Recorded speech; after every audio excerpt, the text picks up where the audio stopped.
চিরঘুমে বর্ষিয়ান রাজনীতিবিদ ব্যারিস্টার জমির উদ্দিন সরকার। দুদফা জানাজা শেষে তাকে দাফন করা হয় সংসদ ভবন এলাকায়। তার মৃত্যুতে শোক জানিয়েছেন প্রধানমন্ত্রী তারেক রহমান। কাল সারা দেশে শোক কর্মসূচি পালন করবে বিএনপি। জাতীয় সংসদের চিরচেনা আঙিনায় তিনি ফিরলেন ঠিকই, কিন্তু স্পিকার হিসেবে নয়, ফিরলেন চিরবিদায়ের কাফনে। প্রতিষ্ঠিত বাংলাদেশ জাতীয়তাবাদী দল বাংলাদেশের সংসদীয় রাজনীতির এই অভিভাবককে শেষ বিদায় জানাতে এক সারিতে দাঁড়িয়ে সংসদ সদস্যরা। সেখানে রাষ্ট্রীয় মর্যাদায় শেষ শ্রদ্ধা জানান প্রধানমন্ত্রী ও বিরোধী দলীয় নেতা। সকল সংসদ সদস্যকে দাঁড়িয়ে 1 মিনিট নীরবতা পালনের জন্য আহ্বান জানাচ্ছি। এর আগে জাতীয় সংসদ অধিবেশনে ব্যারিস্টার জমির উদ্দিন সরকারের মৃত্যুতে 1 মিনিট নীরবতা পালন করা হয়। শোক প্রকাশ করেন স্পিকার, বিরোধী দলীয় নেতা ও প্রধানমন্ত্রী।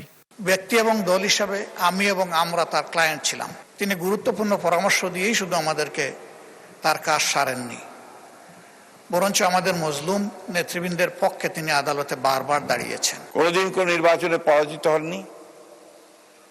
সাধারণ মানুষের অতি প্রিয় এই মানুষটি শুধু উত্তরবঙ্গের এই সুদূর উত্তরে নয়, ঢাকাতেও কিন্তু তিনি নির্বাচিত হয়েছিলেন স্পিকার।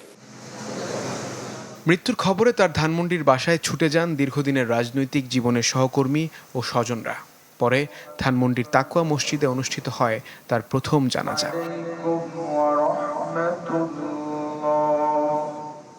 জন্মস্থান পঞ্চগড়ে দাফনের কথা থাকলেও বিরূপ আবহাওয়ার কারণে তা সম্ভব হয়নি বলে জানান ছোট ছেলে ব্যারিস্টার নওফেল জামির।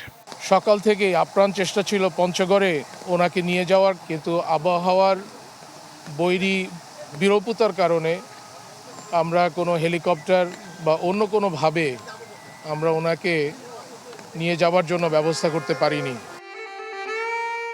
রাজনীতির মঞ্চে ব্যারিস্টার জমির উদ্দিন সরকার ছিলেন এক উজ্জ্বল বাতিঘর।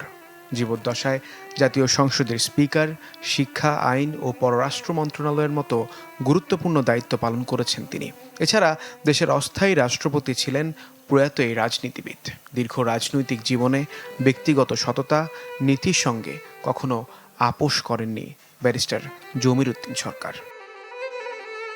মুহাজির হক, চ্যানেল 24, ঢাকা।